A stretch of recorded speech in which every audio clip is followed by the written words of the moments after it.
J'ai relevé un passage que je vais vous lire, c'est un peu long, mais que je vais vous lire, où il raconte sa marche. Vous savez, c'est le député marcheur, il a marché à travers la France. Et je vais lire un passage qui est assez intéressant. Et vous allez voir, c'est intéressant non seulement ce que raconte Monsieur Lassalle, mais aussi la façon dont il le raconte.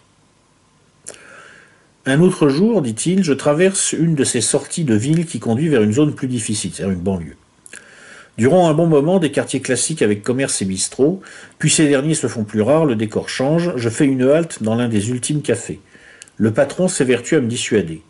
Non, il ne faut pas aller là-bas, monsieur le député, ce sera perçu comme une agression. Les habitants ne comprendraient pas votre costume-cravate. Je le remercie et reprends ma route. Les maisons et petits immeubles laissent la place au bar HLM. Soudain, en pleine rue, j'entends fuser. Dis donc, espèce de pédé, t'as rien à foutre ici. Le type qui vient de me lancer cet avertissement conduit une Jeep noire étincelante et porte d'épaisses lunettes de la même couleur. T'es chez moi, pédé. On m'a réveillé à cause de toi. Tu ne vas pas faire un mètre de plus. C'est moi qui commande ici. Question de Jean Lassalle. Vous êtes le maire? Réponse du mec. J'ai pas besoin d'être le maire. J'ai conquis le quartier. Il faut faire disparaître tous les pédés. Chaque centimètre de trottoir est sous mon autorité. Nous entrons, moi à pied et lui dans sa voiture luisante, dans une sorte de forêt à l'intérieur de laquelle les bars ont été construites. Belle verdure, mais elle renforce le sentiment de solitude que je ressens. Nouvelle menace. Regarde, je n'ai qu'à passer un coup de fil. Alors se produit cette chose incroyable. Sur la barre, de haut en bas, des dizaines de fenêtres s'ouvrent par la seule action de 3 ou 4 coups de téléphone. Tu ne repartiras plus jamais d'ici. Puis survient un deuxième événement tout aussi incroyable. Une femme en noir apparaît à une fenêtre et s'écrie « C'est le député qui marche ». C'est le député de la grève de la faim. Elle est immédiatement reprise par des dizaines de voix. J'entends des you-you.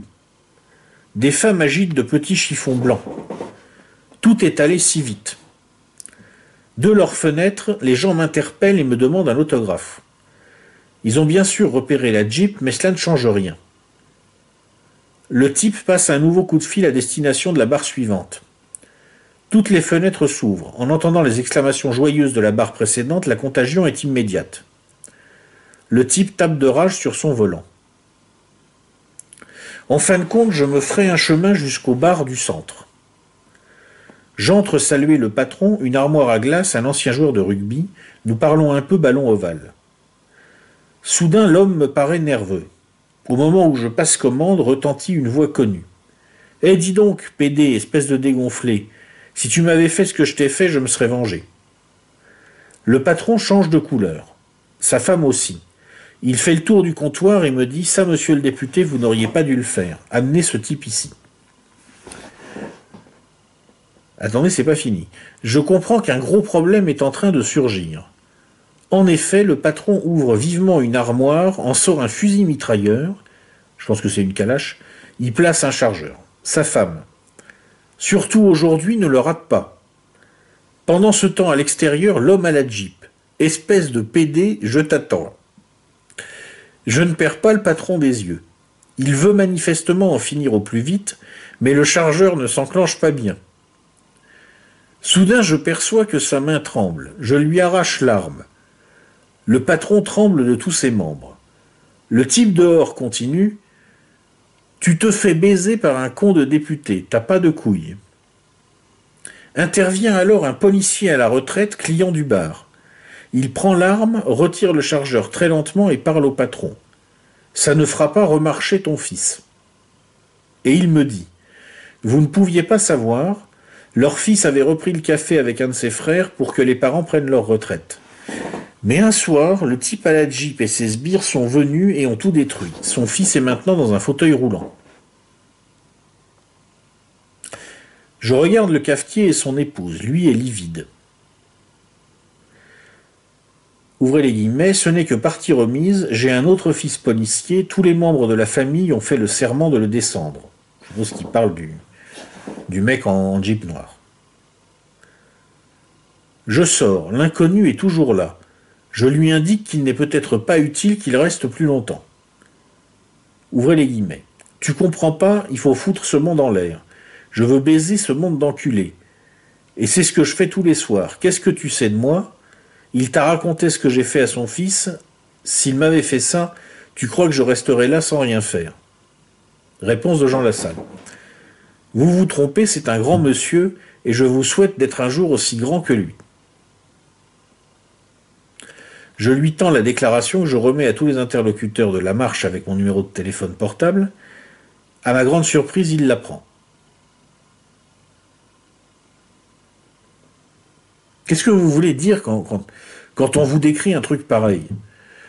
Je veux dire, c'est un député de la République française. Il arrive dans une zone qui est une enclave étrangère à l'intérieur du territoire français.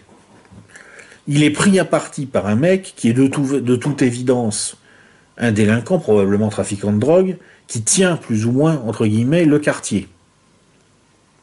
Il tombe dans un endroit où tout est étranger à sa culture et où c'est n'importe quoi. Je veux dire, voilà, c'est. Mais je veux dire, c'est tellement caricatural. Se traiter de pédé comme ça pour un oui, pour un non. Prendre des pauses, sortir une arme et pas foutu d'enclencher le chargeur. Et la conclusion qui tire tout ça, c'est un grand monsieur, je vous souhaite d'être aussi un jour aussi grand que lui et de repartir comme ça. Non mais voilà, je veux dire, c'est un extraterrestre, quoi, Jean Lassalle. Il arrive tout droit de la France des années 50, il traverse la France d'aujourd'hui et il comprend pas ce qu'il voit. Parce que, au cas où il l'aurait pas remarqué, là, ce qu'il voit, c'est un pays qui va basculer dans la guerre civile à brève échéance si on continue comme ça. Mais lui, apparemment, non, il n'a pas compris. Et on ne trouve pas chez Lassalle de propositions concrètes pour arrêter le déploiement de ce délire. Non, non, non. Je l'aime bien, Jean Lassalle, il est extrêmement sympathique. Mais franchement, on va nulle part, là. On va nulle part.